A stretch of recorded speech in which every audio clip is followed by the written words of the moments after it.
अभी हम कार्यक्रम की शुरुआत परमात्मा के याद में करेंगे। 5 मिनट सभी परमात्मा की याद में बैठेंगे। जैसे जैसे गीत के बोल चलेंगे हम परमात्मा पिता को अपने साथ बुलाकर बाबा की याद में बैठेंगे। तत्पश्चात हम कार्यक्रम का शुभारंभ करेंगे।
तो पहले ओम शांति का हम मतलब समझेंगे। ओम शांति का मतलब क्या है कि मैं आत्मा शांत स्वरूप हूँ। जैसे हमने कहा ओम शांति, तो मन को क्या मिलता है? एक गहन शांति की अनुभूति होती है। और आज हमारे सुनील भाई जी ने बहुत उमंग उत्साह इनके अंदर भरा भगवान ने, और सेवाओं का इनके अंदर बहुत उमंग उत्साह है।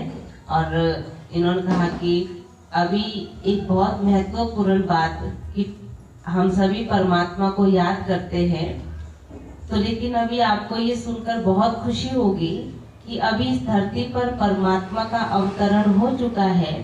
तो हम सब आत्माएं उस परमात्मा पिता की संतान है।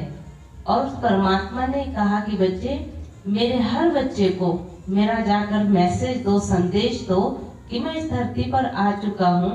और जो प्राप्ति हमें उस परम पिता परमात्मा से हुई है, क्योंकि ये संसार हमारा परिवार है, तो इसलिए आज भी हम यही गाते हैं, हिंदू मुस्लिम सिख ईसाई आपस में सब भाई। जोर से बोलो भाई भाई। क्यों भाई भाई? ये क्यों भाई भाई बोला? क्योंकि हम सब आत्माएं एक पिता परमात्मा की संतान है। ठीक है, तो वो परमात्मा हमारा पिता है और हम सभी भगवान को याद करते हैं। तो भगवान को याद किस लिए करते? किस लिए करते? हाँ, शांति के लिए, सुख के लिए, प्रेम के लिए। क्यों याद करते हैं? क्योंकि वो प्रेम का सागर है, वो शांति का सागर है, वो शक्तियों का सागर है, वो आनंद का सागर है। तो हम उस पिता परमात्मा की जब याद में बैठते हैं तो मन एकदम शांत हो जाता है, एकाग्र हो जाता है, और परमात्मा से वो खजाने मिलने, वो शक्तियां मिलने हमें आरंभ हो जाती है। तो इसलिए परमात्मा ने कहा कि हर कोने में मेरे बच्चों को मेरा संदेश दो, ताकि कोई भी मेरा बच्चा वंचित ना रहे और ये ना कहे भगवान आप आए और हमें पता ही नहीं चला। तो इसलिए हम सुनील भाई जी को बहुत बहुत मुबारक कहेंगे, थैंक्स कहेंगे कि इनके अंदर इतना उमंग घुसा है कि मेरे हर भाई बहनों का कल्याण होना चाहिए, सबको परमात्मा का परिचय मिलना चाहिए। तो इसलिए इन्होंने ये प्रोग्राम रखा है, और आप सबका भी ये बड़ा सौभाग्य है कि हम सबको ये परमात्मा संदेश सुनने को मिल रहा है। तो प्रजापिता ब्रह्मा कुमारी ईश्वरी विश्वविद्यालय से हम दीदियों को आमंत्रित किया है। तो हमारे सामने बैठे हैं जो योगा के इंचार्ज है आदरणीय ब्रह्मा कुमारी बाल ब्रह्मचारिणी तपस्विनी नीलम दीदी जी, जो कि पिछले 40 सालों से ईश्वरीय सेवाएं दे रहे हैं और अपना तन मन धन श्वास संकल्प ईश्वरीय सेवा में इन्होंने स्वाहा किया हुआ है और अपनी हड्डी हड्डी ईश्वरीय सेवा में लगा रहे हैं। तो हमारे नीलम दीदी जी के लिए जोर से तालियां बजाएंगे सभी। भाई तालियां बजाने में कंजूसी मत करना, क्योंकि जिन देवियों को हम जगराते करते हैं, हे माँ हमारी मनोकामनाएं पूर्ण करो, हे माँ हमारे दुख हरो, तो आखिर वो साक्षात्कार मूर्त वो देवियां कौन है? आज हम मूर्तियों की पूजा करते हैं, कभी तो वो ऐसा कार्य करके गए जिनकी आज हम पूजा करते हैं। तो प्रैक्टिकल में इन दीदियों के कर्म ऐसे हैं जो अपनी मनसा वाचा कर्मणा से हर एक आत्मा को शांति प्रदान करती है, सुख प्रदान करती है। तो ऐसे हमारे नीलम दीदी जी हैं, और हमारे रितु बहन हिमाचल शिमला से स्पेशल हम सबके बीच में आए हैं।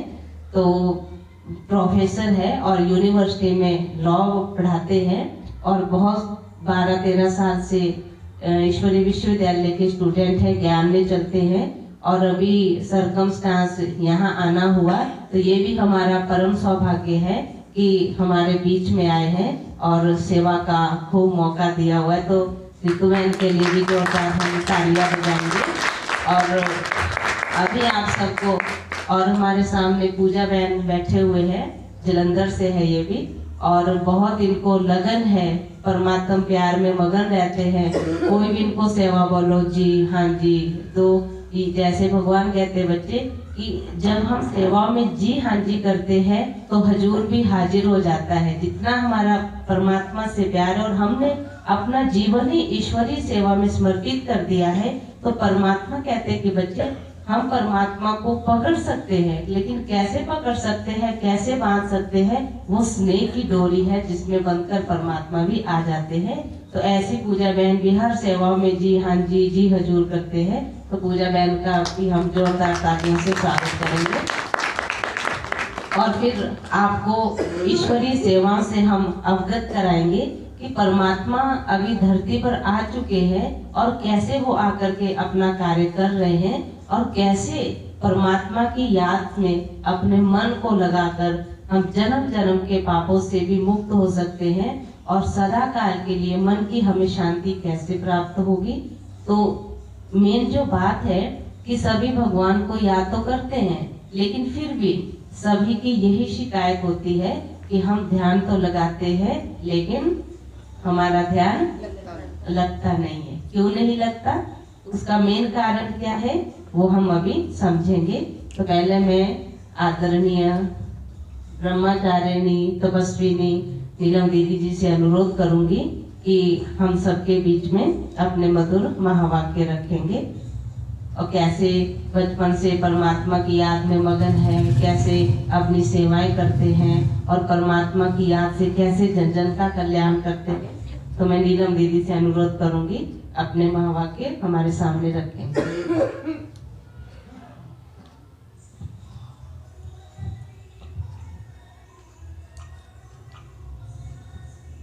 ओम शांति, ओम शांति, ओम शांति, ओम शांति, ओम शांति। पहले देखो हम भगवान को याद करते हैं, वो अपने आप की पहचान और परमात्मा की पहचान, मैं कौन हूँ, कहाँ से आया हूँ, कहाँ जाना है। भगवान भी निराकार है, हम आत्माएं भी निराकार हैं। आत्मा एक शरीर को दूसरा नहीं लेती है। परमात्मा एक ही बात सृष्टि पर आते हैं। जब दुनिया अति दुखी हो जाती है तब परमात्मा को सृष्टि पर आना पड़ता है, क्योंकि हम उसकी आत्माएं, क्योंकि विकारों में फंस गई है, इसलिए हमें दुख है। क्योंकि हर आत्मा ये चाहती है कि हमारे को शांति मिले, पर लेकिन शांति का सागर तो एक परमात्मा ही है, वो हमें आके शांति दे रहा है। पहले अपने आप की पहचान, फिर परमात्मा की पहचान, क्योंकि जैसे हम आत्मा इस शरीर में है तो हम सारे कार्य करते हैं। तो भगवान इसी तरह ही, जैसे मान लो हमारे घर में एसी लगा हुआ है, सब कुछ है, पंखे है, पर लेकिन जब तक उसका पावर हाउस से कनेक्शन नहीं होगा तब तक पंखे भी ना चलेंगे, ना एसी चलेगा। इसी तरह हमारे शरीर में आत्मा नहीं है तो हम कोई कार्य नहीं कर सकते। आत्मा है तो हम सब कुछ करते हैं। तो आत्मा के सहारे ही ये शरीर चलता है, आत्मा नहीं तो कुछ नहीं है। तो इसी तरह भगवान कहता है, मैं परम धाम से, हम तुम बच्चों से मिलने के लिए आया हूँ। हमें भगवान मिलने के लिए क्यों आए हैं? क्योंकि हम आत्माएं सभी दुखी हैं, इसलिए उसको है मेरे बच्चे सुखी रहे।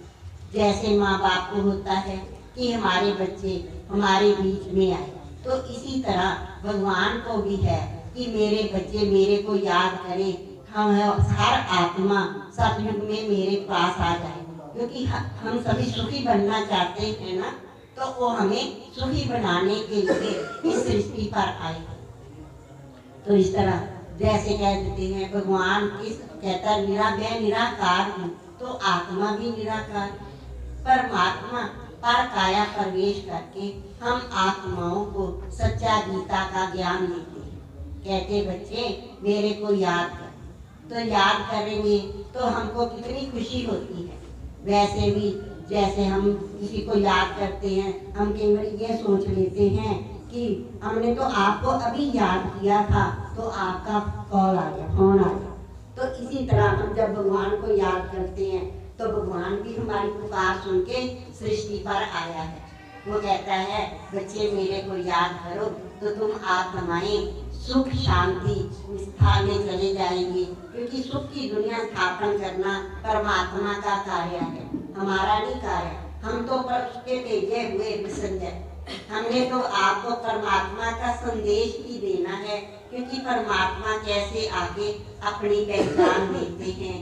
हम आत्माएं इस सृष्टि पर इसलिए आए हैं क्योंकि परमात्मा को पाने के लिए भगवान ने हमें इस सृष्टि पर भेजा। वो हमें क्या कहता है बच्चे, जब हम सृष्टि पर आते हैं तो फिर क्या करते हैं? भगवान को याद ही नहीं करते। भगवान को क्यों नहीं याद करते? क्योंकि जब हम पहले कहते हैं जब याद करेंगे सृष्टि पर जाके, हम यहाँ आके उनको भूल जाते हैं। इसलिए जब भूल जाते हैं फिर परमात्मा को खुद आके हमें अपनी पहचान देनी पड़ती है, तो फिर आगे वो अपनी पहचान हमें देता है। हम आत्माओं को सुखी और शांति का सागर बाप आके शांति देता है। हम आत्माएं उस परमात्मा के बच्चे हैं, आप सभी भी उस परमात्मा के बच्चे हैं। ओम शांति, ओम शांति, ओम शांति। बहुत बहुत धन्यवाद आदरणीय नीलम दीदी जी। आपने परमात्मा की याद में रहने से हमें क्या प्राप्ति होती है और कैसे हम अपना जीवन सुखी बना सकते हैं उसकी विधि बताई। अभी मैं अनुरोध करूंगी आदरणीय ब्रह्मा कुमारी बाल ब्रह्मचारिणी रितु बहन से कि कैसे ये अपने जीवन में इस परमात्म ज्ञान को धारण करके कैसे हर परिस्थिति को पार करते हुए और अपने जीवन को ऊंच बनाने के लिए कितना परमात्मा की मदद का अनुभव इन्होंने किया और कैसे अपना हर कार्य सहज रीति से कर लेते हैं। चाहे वो कोई भी प्रकार का कार्य हो तो जैसे ही संकल्प किया तो वो कार्य सिद्ध हुआ ही पड़ा होता है। तो बहुत सुंदर इनके जीवन के अनुभव है और हम सबके सामने रखेंगे कि कैसे परमात्मा प्यार का अनुभव हमें करना है और कैसे परमात्मा से हमें सर्व शक्तियों की अनुभूति हमें करनी है। तो आदरणीय रितुबेन से रिक्वेस्ट करेंगे कि हम सबके बीच में अपना अनुभव रखें और परमात्मा शक्तियाँ प्राप्त करने की प्रेरणाएं सबको देंगे।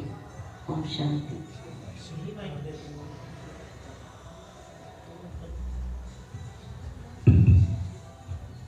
ओम शांति, ओम शांति, जोर से बोलेंगे ओम शांति। आप सब लोग थक तो नहीं गए? कितने लोग थके हैं? कितने लोग थके हैं आप में से? कोई नहीं थका है? चलो बहुत अच्छी बात है।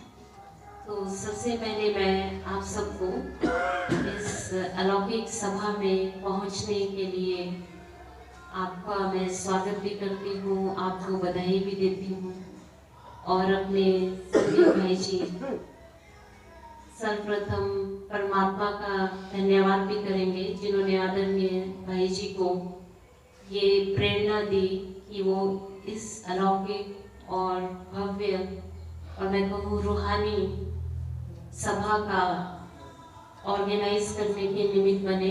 तो उनको भी बहुत बहुत धन्यवाद, शुक्रिया, मुबारक है। साथ साथ हमारे विशिष्ट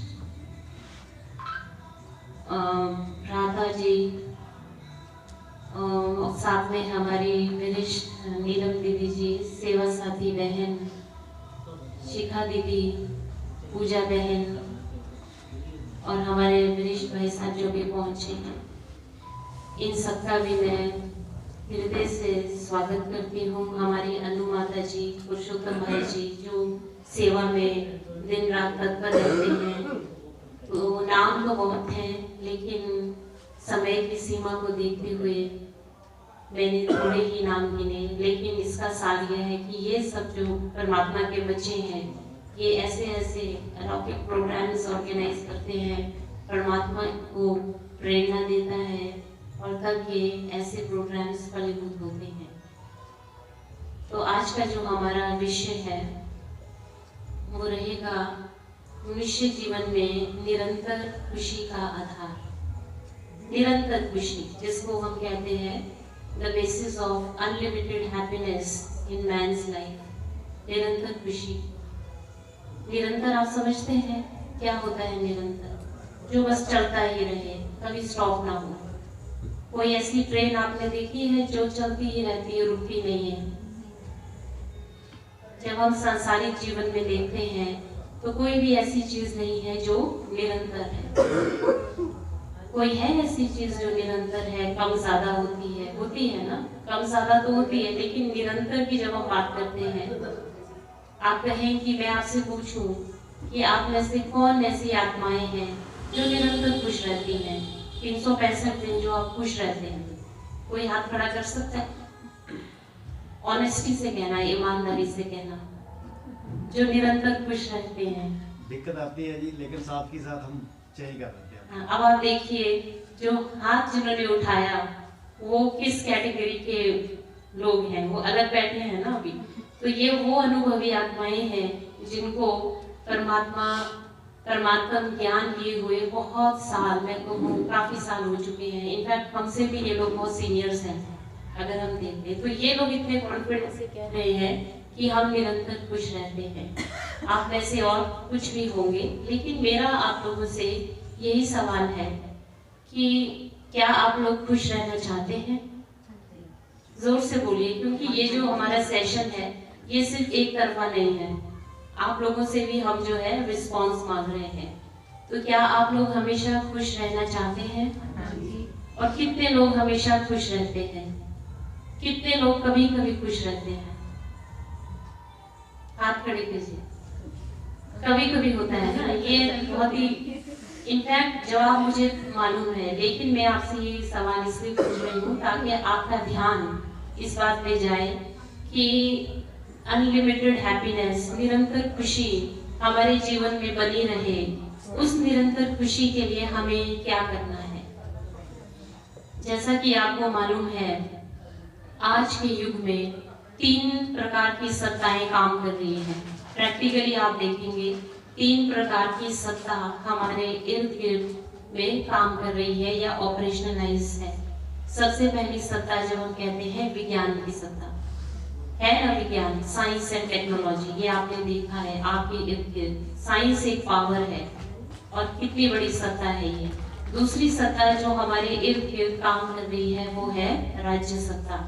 सत्ता जब हम कहते हैं तो इसका मतलब है शक्ति या पावर। और तीसरी सत्ता जो अभी आज के वर्तमान समय में जो काम कर रही है वो है धर्म की सत्ता, है ना। ये 3 सत्ताएं आपने देखी होगी।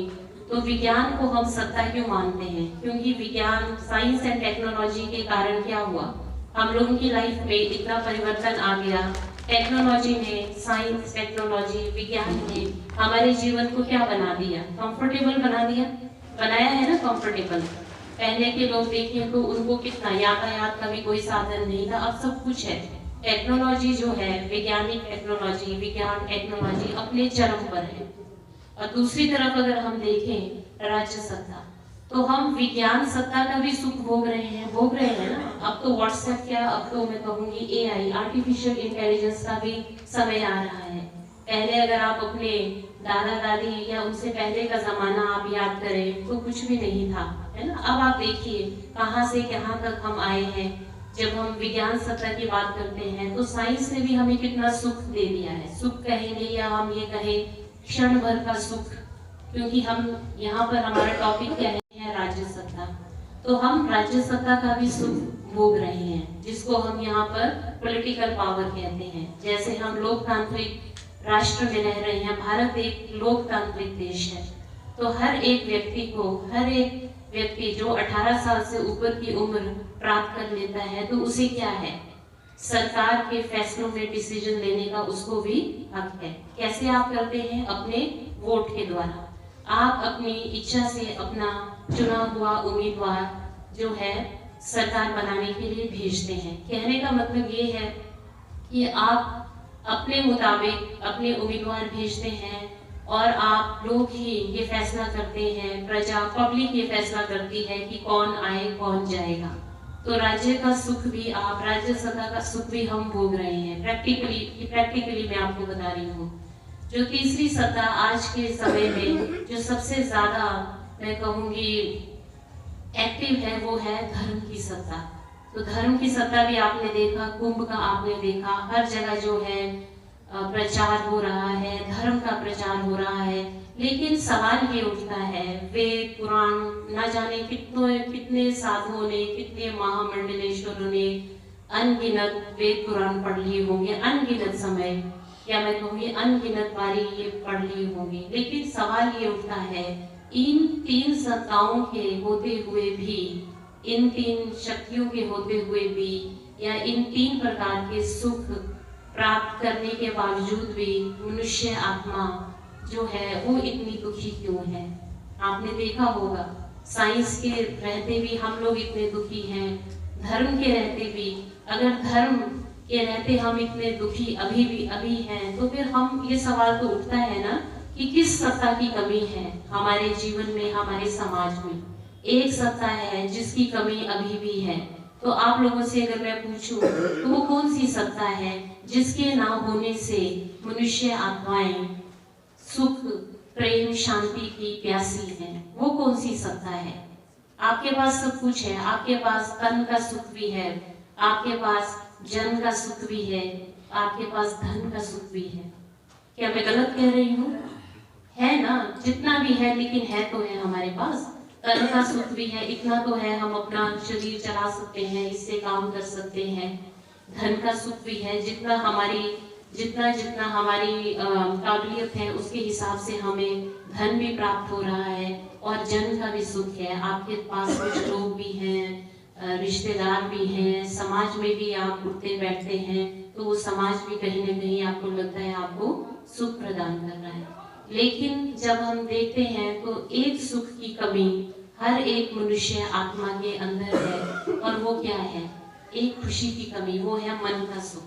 देखा होगा ना अपने मन का सुख, क्योंकि जब आप भीड़ से अपने आप को अलग करते हैं तो आपको क्या अनुभव होता है? अकेलापन, खालीपन होता है ना। जब तो हम भीड़ के बीच में होते हैं तो हमें लगता है सब ठीक है, लेकिन जब हमें कोई कह दे कि आप एकांत में चले जाएं तो हम लोग नहीं रह सकते। तो माना इस चीज का क्या अर्थ है कि एक जो सत्ता जिसको अभी साइंटिस्ट ने भी, मैं कहूंगी कि साइंटिस्ट जो साइंस एंड टेक्नोलॉजी की चरम सीमा तक पहुंचे हैं, वो भी इस सत्ता को नहीं एक्सप्लोर कर पाए, और वो है आध्यात्मिक सत्ता की शक्ति, या हम कहें आध्यात्मिक शक्ति की सत्ता। आध्यात्म जिसे हम स्पिरिचुअलिटी कहते हैं। कभी ऐसा होता है, कई बारी धर्म और अध्यात्म को एक ही मान लिया जाता है, लेकिन ऐसा नहीं है, क्योंकि अगर हम धर्म और अध्यात्म को एक ही मानते तो धर्म सत्ता ही अपने आप में काफी होती। जब हम धर्म सत्ता की बात करते हैं तो उसमें हम ज्यादा क्या करते हैं? हम ज्यादा कर्म कांडों पर जाते हैं। लेकिन जब हम आध्यात्मिक शक्ति की सत्ता की बात करते हैं तो उसमें हम आत्मा और परमात्मा की बात करते हैं। तो मैंने इन सत्ता के बारे में आपके सामने इसलिए डिस्कस किया ताकि आपका ध्यान आध्यात्मिक सत्ता की तरफ जाए, कि अगर हमारे समाज में, अगर हमारे जीवन में अध्यात्म की शक्ति अपने आप में एक्टिव है या काम कर रही है तो हमें निरंतर खुशी की प्राप्ति अनुभव होगी, और निरंतर खुशी की हमें प्राप्ति होगी, और वो जो खुशी है जिसको हम हैप्पीनेस कहते हैं वो कभी भी हमारे जीवन से नहीं जाएगी। तो अब मैं थोड़ा सा अपना अनुभव भी आपको बताऊंगी कि मैं 2012 से प्रजापिता ब्रह्मा कुमारी ईश्वरीय विश्वविद्यालय से जुड़ी हुई हूँ। मैं उस समय दिल्ली विश्वविद्यालय में अपने कानून की उच्च पढ़ाई करने को गई थी, दिल्ली यूनिवर्सिटी में। तो मुझे मेरे एक बहन जो है, जो ब्रह्मा कुमारी से जुड़ी थी, वो भी एक स्टूडेंट थी, तो उन्होंने मुझे कहा कि आप भी प्रजापिता ब्रह्मा कुमारी चलिए। तो मेरा उस समय, क्योंकि हम लोग भी मेटीरियलिस्ट वर्ल्ड में, जिसको हम भौतिक जगत कहते हैं, उसमें कहीं ना कहीं हम भी खोए हुए थे। उस तरह से तो नहीं खोए थे, लेकिन हाँ, समाज का हमारे ऊपर भी प्रभाव था कि हमारे जीवन का लक्ष्य सिर्फ यही है कि हम, मतलब कि अपने लिए हमें एक नौकरी मिल जाए और बस सब कुछ हो जाएगा, हमें सुख की प्राप्ति हो जाएगी। तो उस समय जब उन्होंने मुझे कहा तो मेरा सबसे पहले जो जवाब था वो ये था, नहीं, मैं नहीं जाऊंगी। और उन्होंने कहा, क्यों नहीं आप जाओगे? परमात्मा का घर है, क्यों नहीं आप जाओगे? तो मैंने उनको यही कहा कि अभी हमारा इतना समय नहीं आया है, इतनी उम्र नहीं हुई है कि हम वहां जाएं, क्योंकि समाज ने हमें क्या बताया होता है कि भगवान के घर या संस्थाओं में आप तभी जाइए जब आप अपने सेवानिवृत्त हो जाए, रिटायरमेंट हो जाए, या आपके पोता पोती हो जाए, अब आपके पास समय है तो फ्री होके फिर आप वहां जाएं। समाज यही कहता है ना। अगर मैं आपसे पूछूं आज कि क्या आपके पास समय है, क्या आप अपने पूरे दिन में 1 घंटा दे सकते हैं, तो सबसे पहला आपका जवाब क्या होगा कि नहीं, हमें फुर्सत नहीं है। ऐसा हम क्यों कहते हैं? ऐसा हम क्यों कहते हैं? और मैंने भी उस समय ऐसा क्यों कहा? क्योंकि जो मेरी प्रायोरिटी थी, एक लिस्ट बनाते हैं ना हम, मेरे लिए सबसे इम्पोर्टेंट चीज क्या है? सबसे पहले नंबर पे आपने किसको रखा है? अपने फैमिली को, अपने बच्चों को, फिर समाज को रखा है, फिर अपने रिश्तेदारों को रखा है, सब कुछ किया है, और फिर लास्ट में आपने किसको रखा है? अपने आप को रखा है, और उससे भी सबसे लास्ट में आपने किसको रखा है? परमात्मा को रखा है, अध्यात्म को रखा है। लेकिन जब हम उसको टॉप पे रख देते हैं, टॉप लिस्ट पे रखते हैं, तो फिर कहते हैं ना कि जब हम भगवान को, जब हम कहते हैं वो लीडर है, जब लीडर को लीडर की जगह पे रख दिया जाता है, तो जब कमांडर को हम कमांड दे देते हैं तो सब कुछ वो अबे ही संभाल लेता है। लेकिन हमने क्या किया है? हमारी जो ये नाव है, या मैं कहूँगी शिप है, जीवन की शिप है, इसकी जो कप्तान है ये हम खुद ही लेके बैठे हुए हैं, हम खुद ही कैप्टन बने हुए हैं, और जो कमांडर है उनको हमने सबसे लास्ट का दर्जा दिया हुआ है। तो आप देखिए उस समय मैंने भी यही, लेकिन फिर जब मैं गई, जैसे तैसे मैं चली ही गई। मैं क्यों गई? ये भी मेरे को ही संकल्प आया कि हम दुनिया के हर कोने में जाते हैं, कई बार हम किसी टूरिस्ट प्लेस में भी जाते हैं, हर जगह जाते हैं, तो क्यों ना यहाँ पर भी चले जाए। तो यही सवाल आपके जहन में, आपकी बुद्धि में भी आना चाहिए कि हम पिकनिक मनाना चाहते हैं, शिमला, गोवा, बॉम्बे, कहाँ कहाँ नहीं हम जाते हैं। कई बार हम ऐसी जगहों पे भी जाते हैं जहाँ से जाके हमें, जहाँ जाके फिर जब हम वापस आते हैं तो हमें खालीपन की अनुभूति होती है। तो मुझे भी यही था, तो मैं उनके साथ चली गई और जैसे ही मैं वहाँ पर अंदर गई, मुझे वातावरण वहाँ का बहुत अच्छा लगा, मैंने ज्ञान सुना। और जब आप आश्रम में आएंगे तो वो ज्ञान की डिटेल या चर्चा तो वहीं पर होगी, बताया जाएगा। बस मुझे यही बताया, आत्मा, परमात्मा। और मैं आपको बोलूँ, जब मैं मेडिटेशन करने लगी, मेरा 14-15 दिन जो वहाँ पर मेडिटेशन हुआ, एकाग्रता का हुआ, कि जो स्टूडेंट्स हैं उनको किस तरह से अपनी एकाग्रता बनाए रखनी है। क्योंकि आज की डेट में आपने घरों में भी देखा होगा क्या हो रहा है, हम सबके घरों में यही हो रहा है, लड़ाई झगड़ा और तू मैं होती है, अहंकार है। फादर बच्चों को अहंकार दिखाते हैं, बच्चे अपने माता पिता को अहंकार दिखाते हैं। तो कहने का मतलब क्या है, कोई भी घर ऐसा नहीं है जहाँ पर मैं कहूँ निरंतर शांति बनी रहती है। कोई भी घर ऐसा नहीं है। तो आपने ये जानने की कोशिश की है कि ऐसा क्यों होता है। ऐसा इसलिए होता है क्योंकि हमारे जीवन में कहीं ना कहीं उस परमात्म शक्ति या उस आध्यात्मिक शक्ति की कमी है, आध्यात्मिक शक्ति की कमी है। क्योंकि इस दुनिया के जो झमेले हैं, इनको निपटने के लिए हमें इन झमेलों को निपटने के लिए हमें एक श्रेष्ठ कहूँ या आध्यात्मिक शक्ति की जरूरत है। जैसे आप कहते हैं ना, दुख में आप परमात्मा को पुकारते हैं कि जब हर चीज हमारे हाथों से बाहर हो जाती है तो हम किसको पुकारते हैं। यहाँ परमात्मा ये कहता है, जब तुम दुख में होते हो सबसे पहले तुम क्या करते हो, तुम अपने रिश्तेदारों को पुकारते हैं, इनको पुकारते हैं, सबको पुकार लिया। अब सबने जब नो कर लिया, कैंसिल कर दिया, आपको मैं कहूँगी रिजेक्ट कर दिया, हेल्प लेने से भी मना कर दिया, फिर हम किसके पास जाते हैं, लास्ट में हम उस परमात्मा के पास जाते हैं। क्यों जाते हैं? क्योंकि हम उनको लास्ट में ही याद करते हैं। क्यों ऐसा, हम क्यों उनको लास्ट में याद करते हैं ना। पहले क्या करते हैं, आप बच्चे को भी प्रॉब्लम होगी तो सबसे पहले वो किसको याद करता है, अपने मम्मी को याद करेगा, पापा को याद करेगा। आपको अगर कोई लोन चाहिए तो सबसे पहले आप अपने भाई को याद करेंगे, भाई के बाद फिर आप अपने रिश्तेदारों से लोन चाहेंगे, वहां से भी हो गए। हर जगह से जब हम थपेड़े खाते हैं, मंदिर में बैठते हैं या कहीं जाते हैं, फिर हम उस परमात्मा को याद करते हैं। तो परमात्मा भी ये कहता है कि मेरे को तुमने लिस्ट में सबसे नीचे रखा है। जब आपने उसको सबसे लिस्ट में सबसे नीचे रखा है, ऊपर आपने और लोगों को रखा है, तो परमात्मा भी उस समय साक्षी हो जाता है और वो कहता है कि पहले आप इनको आजमा लो, फिर बाद में मेरे को करना। लेकिन अध्यात्म हमें ये सिखाता है कि हमें अपने जीवन में जो मैं कहूँगी प्रायोरिटी किसको देनी है। हमें अपने जीवन में सबसे पहले प्रायोरिटी अपने आप को देनी है, क्योंकि हमें अपने आप को सशक्त बनाना है। और वो कैसे होगा, उस परमात्मा की याद से। तो आपने अपने से भी, आप अपने काफी अनुभवी लोग यहाँ बैठे हैं, ये आपको मुझे ज्यादा समझाने की जरूरत नहीं, लेकिन आपको मालूम होगा कि घर में रहते, समाज में रहते किस तरह की परिस्थितियां आती है। शारीरिक रूप से भी आती हैं, मानसिक रूप से भी आती हैं, सामाजिक रूप से भी आती हैं, आर्थिक रूप से भी आती हैं, हर प्रकार की परिस्थितियां आती हैं।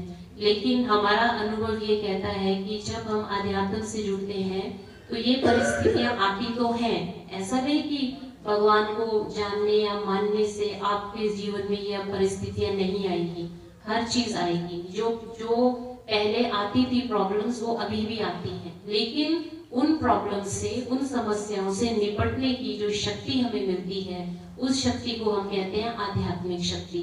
उसको आध्यात्मिक शक्ति क्यों कहते हैं कि वो जो शक्ति होती है वो उस परमात्मा से जुड़ के, परमात्मा से योग लगा के हमें मिलती है।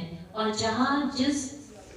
जब हमारे जीवन में परमात्मा शक्ति काम करती है या परमात्म शक्ति काम करती है, तो हमारा जो भी कार्य है वो बहुत ही सहज रूप से हो जाता है। चाहे वो मैं कहूँ स्टूडेंट्स हैं, अब हमें जैसे मैंने बताया, मैं स्टूडेंट भी रही हूँ, तो उस समय भी जब मैं परमात्मा से जुड़ी 2012 में, जब मैंने आपको भी बताया मैं वहाँ सेंटर गई, रोज में जाने लगी, तो मैंने अपने जीवन में बहुत परिवर्तन देखे। सबसे पहले मैंने ये देखा कि जैसे हम एक छोटे से जगह से शिमला से हैं, तो हिमाचल प्रदेश से हैं, तो हिमाचल प्रदेश शिमला में जो लाइफ है, जो लोगों के जीवन जीने की शैली है वो थोड़ी सी अलग है। वहाँ लाइफ बहुत स्लो तरीके से चलती है, आस्ते आस्ते चलती है। तो जब मैं दिल्ली आई तो मैंने देखा यहाँ के लोग एक ही दिन में 10 काम कर लेते हैं। स्टूडेंट्स ये भी कर लेते हैं, वो भी कर लेते हैं, ऐसा भी कर लेते हैं, वैसा भी कर लेते हैं। तो मेरा अनुभव ये रहा कि so many things at a time, तो उससे क्या होता है वहाँ स्टूडेंट्स को स्ट्रेस बहुत देखा है मैंने। क्योंकि वो एक ही समय में बहुत सारी चीजें तो कर रहे हैं, लेकिन एकाग्रता कहीं पर भी नहीं, एकाग्रता कहीं पर भी नहीं है। अब जैसे वो कोई काम कर रहे हैं, जैसे मदर्स हैं, घर में खाना बना रही है, साथ में उनके दिमाग में और चीज भी है, क्योंकि साइंस एंड टेक्नोलॉजी ड्रिवन समय चल रहा है। लेकिन जब हम बहुत सारी चीजें, बहुत सारे विचार एक ही समय में अपने दिमाग में लाते हैं तो क्या होता है, उससे हमारी लाइफ में क्या होता है, पहली बात है कंफ्यूजन हो जाता है, स्ट्रेस हो जाता है। बच्चे जो है वो एग्जाम की तैयारी ठीक तरीके से नहीं कर पाते, क्योंकि उनके दिमाग में बहुत सारी चीजें चलती हैं। लेकिन अध्यात्म से सबसे पहला फायदा जो स्टूडेंट्स को होता है वो क्या होता है, अध्यात्म से हमें मेडिटेशन सिखाया जाता है। मेडिटेशन माना ध्यान, ध्यान माना योग, योग माना जोड़। तो मतलब उससे हमारी एकाग्रता बनती है। एकाग्रता माना क्या, अब कई बच्चे क्या करते हैं, क्योंकि मुझे लगता है सब यहाँ फैमिली पर्सन्स हैं, कई बच्चों का क्या होता है कि उनका कंसंट्रेशन बहुत कम होता है। क्यों होता है, क्योंकि उनका जो ध्यान है, उनका जो विचार है, उनका जो मन है वो बहुत सारे विचार पैदा कर रहा है। ये भी सोच रहे हैं, वो भी सोच रहे हैं, ऐसा भी सोच रहे हैं, और होता फिर कुछ भी नहीं है। तो मैंने यहाँ पर एक जो चीज सीखी और जो एज ए स्टूडेंट मैंने जो प्राप्त किया वो है एकाग्रता। एक समय में एक ही कार्य को आपको बहुत ही एफिशिएंट और बहुत ही अच्छे तरीके से करना। क्योंकि जब हम एक समय में, आप सपोज अपने बच्चे को देख रहे हैं, आपके दिमाग में ये भी खाना भी बनाना है, ये भी करना है, वो भी करना है, तो क्या होता है, उससे स्ट्रेस बिल्डअप होता है। दूसरा, यहाँ पर मैंने ये देखा कि मुझ में परिस्थितियों से निपटने की शक्ति आ गई। तो अध्यात्म में हमें जो बताया जाता है कि 2 प्रकार की स्थितियां होती है, एक होती है स्वस्थिति, एक होती है परिस्थिति। ये सबके जीवन में होती है। स्वस्थिति माना मेरी अपनी स्थिति मेरी कैसी है, और दूसरी होती है परिस्थिति। परिस्थिति माना जो परे से आ रही है, परे माना बाहर से आ रही है। आपको नहीं पता अभी हमारे जीवन में अभी 1 मिनट में क्या हो जाए, वो परिस्थिति है, वो हमारे हाथ में नहीं होती, वो हमारे कंट्रोल में नहीं होती। क्यों? क्योंकि वो परे से आ रही है। दैट इज बेसिकली द, उसको अगर हम अंग्रेजी में कहें, that is basically the stimulus. हमें नहीं मालूम अभी हम जा रहे हैं, रास्ते में क्या हमारे साथ हो जाए, परिस्थिति है ना।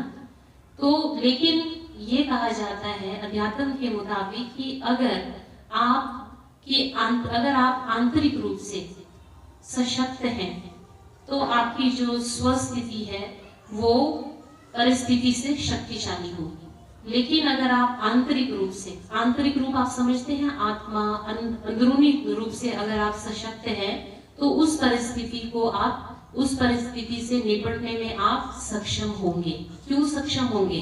क्योंकि देखिए, ये परिस्थिति है, ये आपकी स्थिति है। अगर आपकी स्थिति परिस्थिति से नीचे है तो आपको स्ट्रेस होगा। क्यों? क्योंकि परिस्थिति आप पर हावी हो गई, स्वस्थिति। समझ रहे हैं ना इस बात को? लेकिन अगर आपकी स्थिति ऊंची है, स्वस्थिति, और परिस्थिति अपने आप ही नीचे होगी, तो कौन किस पे हावी होगा? स्वस्थिति परिस्थिति पे हावी होगी। जब हम स्ट्रेस की बात करते हैं, बहुत लोगों को आजकल स्ट्रेस है, तनाव है। वो स्ट्रेस और तनाव क्यों है? क्योंकि जो हमारी स्थिति है वो उस परिस्थिति को झेलने के लिए सक्षम नहीं है, या मैं ये कहूँ दूसरे शब्दों में कि उस परिस्थिति का सामना करने के लिए हम में आंतरिक शक्ति नहीं है। इसको मैं एक बहुत छोटे से एग्जाम्पल से आपको बताती हूँ कि जब आप कभी हॉस्पिटल में जाते हैं, फैमिली में 2 बच्चे हैं आपके, एक को बहुत सीवियर इन्फेक्शन हो गया है, खांसी, जुकाम, वायरल फीवर सब कुछ हो गया है, और दूसरे बच्चे को कुछ भी नहीं हुआ। एक ही उसमें थे दोनों। एक आप कहते हैं कि मेरा एक बेटा तो जो बहुत सेंसिटिव है, क्योंकि थोड़े उसमें उसको खांसी जुकाम हो जाता है। क्यों हो जाता है? वो जो आपका दूसरा बच्चा है वो भी तो उसी माहौल में पल रहा है, तो what is the difference? Difference ये है कि जो बच्चा जिसको इन्फेक्शन बार बार होता है उसकी इम्यूनिटी कम है, लो है उसकी इम्यूनिटी। इम्यूनिटी माना इन्फेक्शन से लड़ने की क्षमता, जैसे हम कहते हैं ना परिस्थिति स्थिति, तो उसमें भी उसकी इम्यूनिटी मतलब अंदर से वो इतना कमजोर है कि बाहर से कोई भी उसके मुंह पे भी अगर खांस लेगा तो उसको इन्फेक्शन हो जाएगा। अगर उसको अगर कोई बीमार व्यक्ति है उसके कमरे में उसको रख दिया जाए, थोड़े से भी वो कांटेक्ट में आएगा तो उसको इन्फेक्शन हो जाएगा। लेकिन दूसरी तरफ हम देखें तो उसी व्यक्ति का दूसरा बच्चा वो बीमार नहीं है, उसको कुछ भी नहीं होता है। क्यों? क्योंकि उसकी जो इम्यूनिटी है, इंटरनल इम्यूनिटी स्ट्रांग है। अगर इम्यूनिटी स्ट्रांग है तो बाहर से किसी तरह का इन्फेक्शन होगा तो वो उस इन्फेक्शन को काउंटर कर सके, तो इसीलिए उसको वो बार बार बीमार नहीं पड़ता। तो वैसे ही अब हम लोग हैं, हम लोग बार बार परिस्थितियों का शिकार क्यों हो जाते हैं? क्योंकि ये जो मनुष्य जीवन है ये तो मिला हुआ है हमें, और ये परिस्थितियों से और चुनौतियों से भरा पड़ा है। ये कहा भी जाता है कि हमें नहीं मालूम कि आज अभी से 2 मिनट बाद क्या होने वाला है या कल क्या होने वाला है, लेकिन उस परिस्थिति से निपटने के लिए हमें अपनी स्वस्थिति, जिसको हम सेल्फ मैनेजमेंट कहते हैं, या हम कहें कि अपनी स्वस्थिति को हमें जो है ऊंचा रखना है। और उस स्वस्थिति को ऊंचा रखने के लिए हमें अध्यात्म की जरूरत है, क्योंकि अध्यात्म जिसको हम स्पिरिचुअलिटी कहते हैं ये आज की डेट में चॉइस नहीं है। ये आप मान लीजिए, ये हमारे लिए चॉइस नहीं है।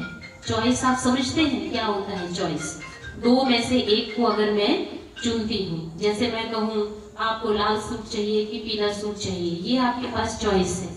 अगर हम अभी आज की डेट में मैं आपको कहूँ कि आप में अध्यात्म आपके लिए अध्यात्म चॉइस है कि नेसेसिटी है, तो मैं समझूंगी आप में से सब बुद्धिजीवी लोग यही कहेंगे अध्यात्म हमारे लिए आज की डेट में नेसेसिटी है, ये जरूरत है। जैसे खाना रोज हम लेते हैं, भोजन हम रोज लेते हैं। अगर मैं आपको कहूँ कि क्या भोजन लेना आपके लिए ऑप्शन है कि नेसेसिटी है, आप अगर मैं बोलूँ कि नहीं ऑप्शन है, तो आप मेरे से इत्तेफाक नहीं रखेंगे, आप बोलेंगे आप सरासर गलत कह रहे हो, ये हमारे लिए ऑप्शन कैसे हो सकता है? व्रत के दिन तो चलो ऑप्शन हो गया, बट पूरे 365 दिन हम कहें कि ये ऑप्शन ही है, नहीं है, प्रैक्टिकली नहीं है। वैसे ही जो अध्यात्म है, जो मैं कहूँ कि परमात्मा का जो ज्ञान है, मैं और मेरा कौन, उसका जो ज्ञान है वो हमारे लिए जानना बहुत जरूरी है। ये हमारे लिए ऑप्शन नहीं है, ये हमारे लिए जरूरत है। जैसे मैंने आपको बताया कि जरूरत क्यों है, क्योंकि हमारा जो जीवन है इस पर क्वालिटी ऑफ आवर लाइफ, जीवन तो नहीं कहेंगे, क्वालिटी, हमारे जो जीवन की जो क्वालिटी है ये इस अध्यात्म पर बहुत डिपेंड करेगी। क्योंकि जब आप अध्यात्म में जाते हैं, परमात्मा को जानते हैं, स्वयं की आपको पहचान होती है, तो आपको स्वयं की पहचान होना माना क्या? आपको अपनी आंतरिक गुण, अपने गुण शक्तियों के बारे में पता चलता है, जो गुण शक्तियां कहीं ना कहीं हमारे अंदर दबे हुए हैं। तो उन गुण शक्तियों को जो है बाहर निकाला जाता है या उजागर किया जाता है अध्यात्म या स्पिरिचुअलिटी के आधार पर।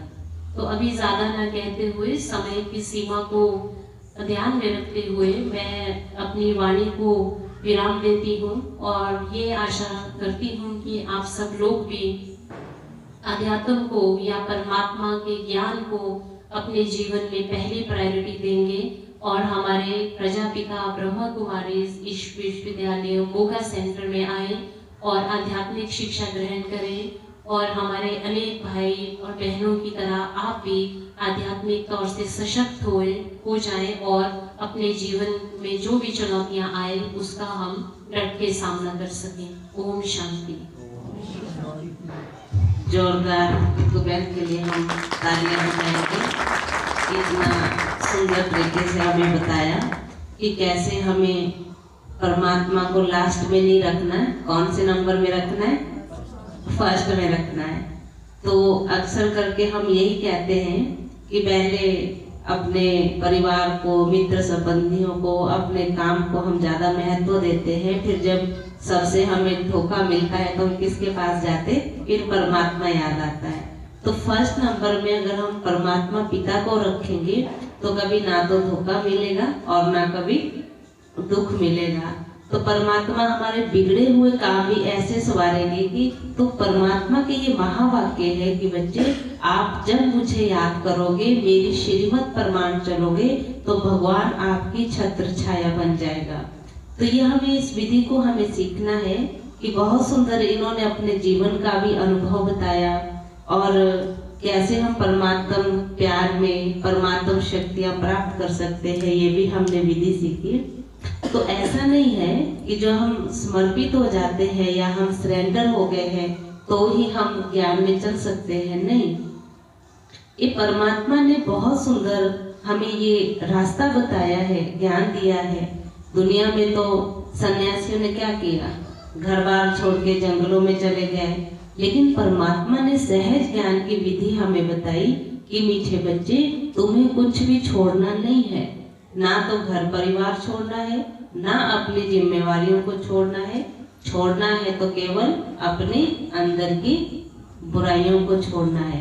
तो हमारे बहुत सारे भाई बहन हैं, हमारे परमिंदर भाई जी हैं और अपने भाई जी बैठे हैं, हमारे ईश्वरीय विश्वविद्यालय के भाई बहन यहाँ आए हैं जो दिन रात अपना तपस्या करते हैं और घर गृहस्थ में रहते हैं, अपना जीवन जिन्होंने कमल फूल के समान बनाया हुआ है। तो ये हमारे आगे एग्जाम्पल है। तो मैं ज़्यादा समय ना लेते हुए हमारे परमिंदर भाई जी आए हैं जो प्रजापिता ब्रह्मा कुमारी ईश्वरीय विश्वविद्यालय के रेगुलर स्टूडेंट हैं और मेडिटेशन करते हैं, रेगुलर क्लासेस करते हैं और तन मन धन से ईश्वरीय सेवाओं में तत्पर रहते हैं। तो मैं भाई जी से भी अनुरोध करूंगी कि कैसे घर गृहस्थ में रहते हैं। आप सभी सोचते होंगे कि ये दीदियाँ तो सरेंडर है, सेंटर में रहती है। सभी को दिल से, स्नेह से, प्यार से उस परम पिता परमात्मा वह गुरु मालिक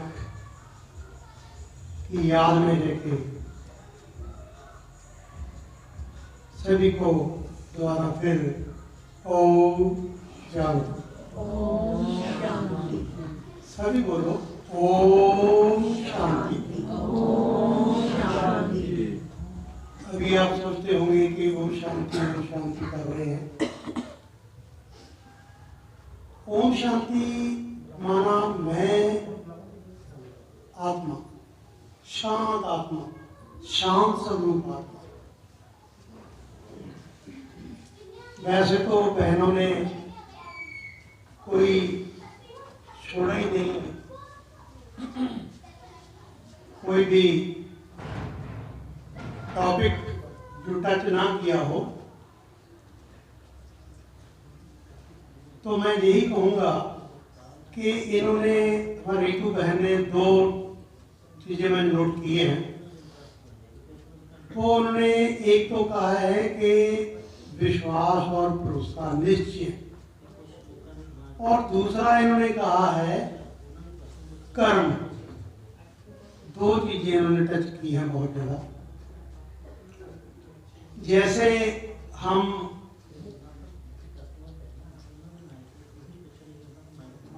कृष्ण और के बारे में जब बात करते हैं या अर्जुन के बारे में बात करते हैं, तो उस समय पांडवों के सामने एक परिस्थिति आई थी कि द्रौपदी का चीरहरण हो रहा था और द्रौपदी ने अपने उस कृष्ण को पुकारा था ना कृष्ण को। उसने जब पुकारा था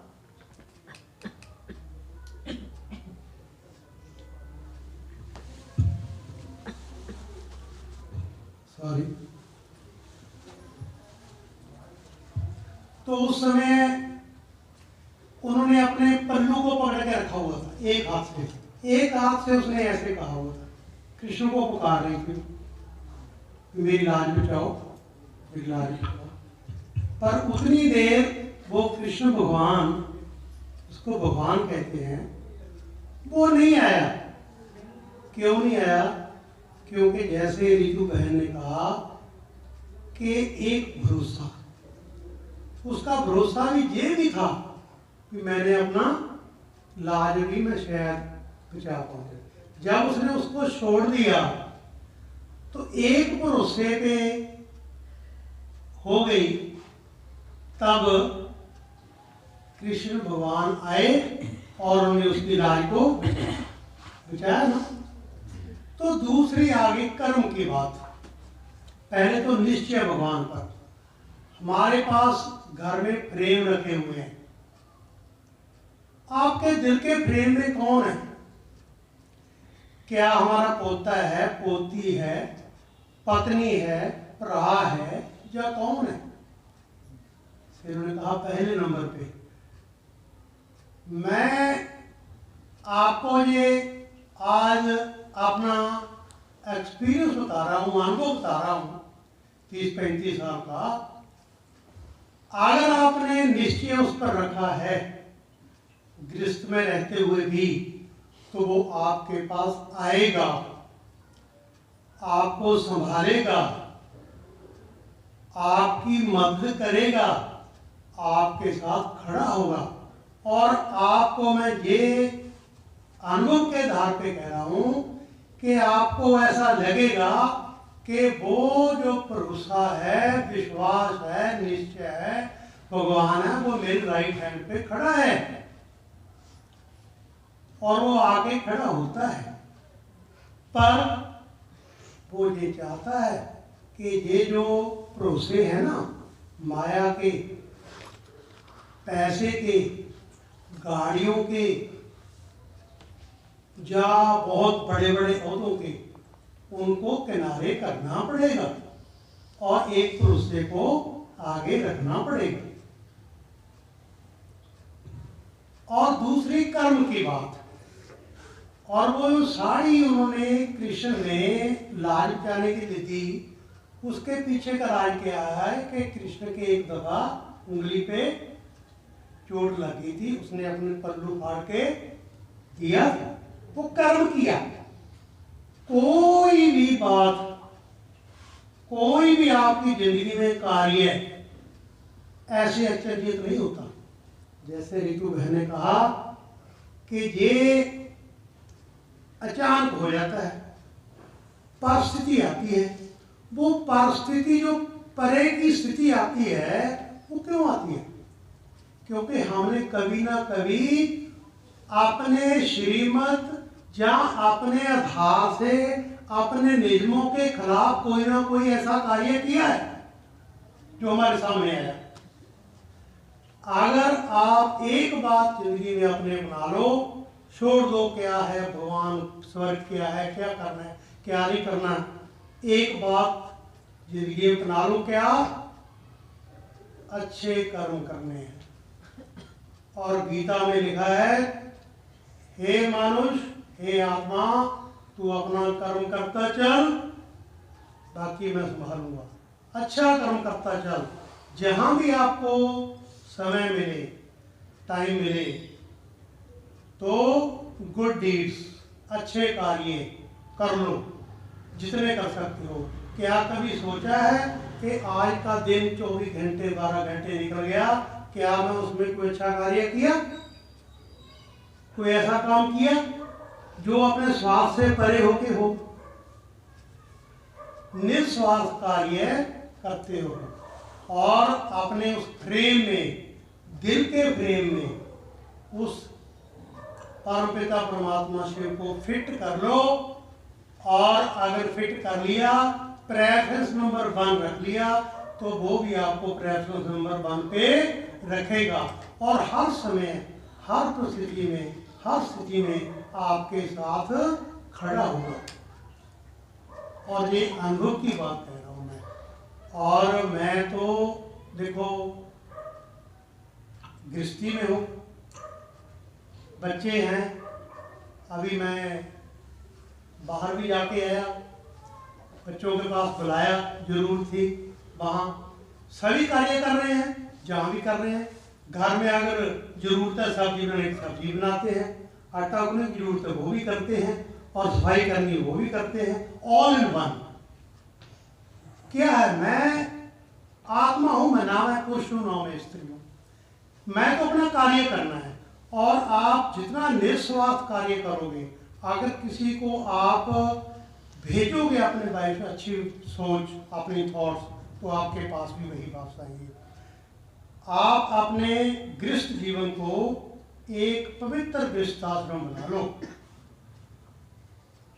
तो बच्चों के साथ, अपने परिवार के साथ ऐसे रिश्ते हो जाएंगे, ऐसा संबंध हो जाएगा कि अपने आप ही वो अपना सारा कार्य करता जाएगा और होता जाएगा, क्योंकि वो सर्वशक्तिवान, वो परमपिता परमात्मा, सबका मालिक वाहेगुरु ईश्वर अल्लाह, जो भी उसको हो, वो हमारे साथ खड़ा है।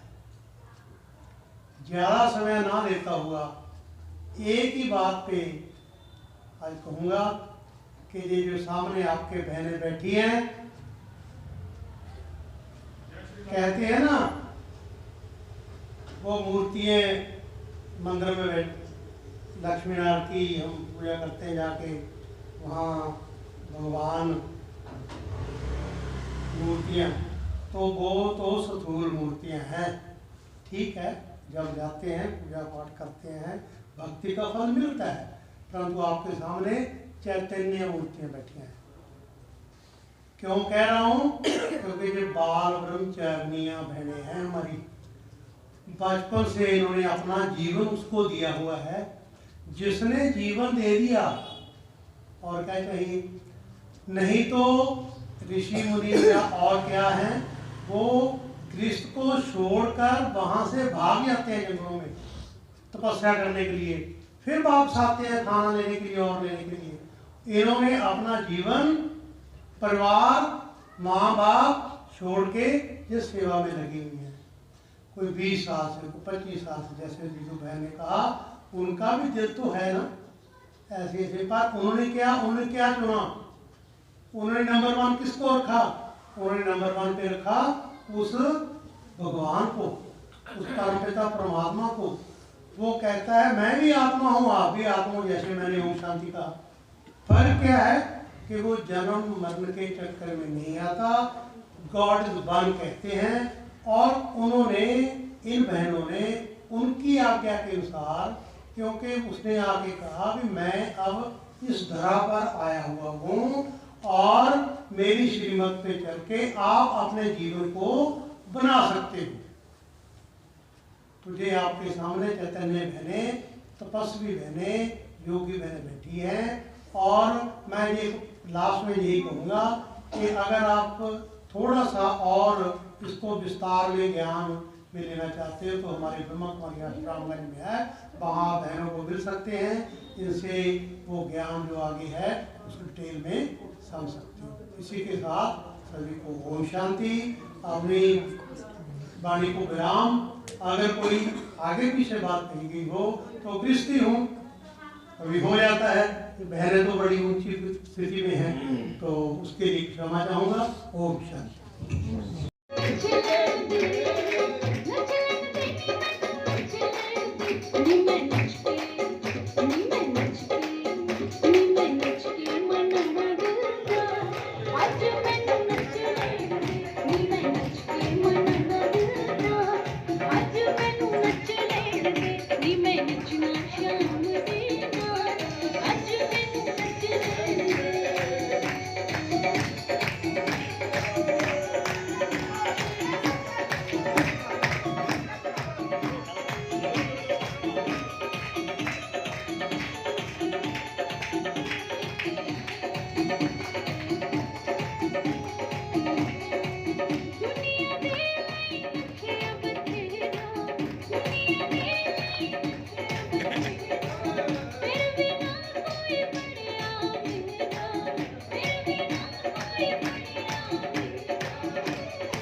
ਇਸ ਵੀਡੀਓ ਨੂੰ ਅੱਗੇ ਸ਼ੇਅਰ ਜ਼ਰੂਰ ਕਰਨਾ।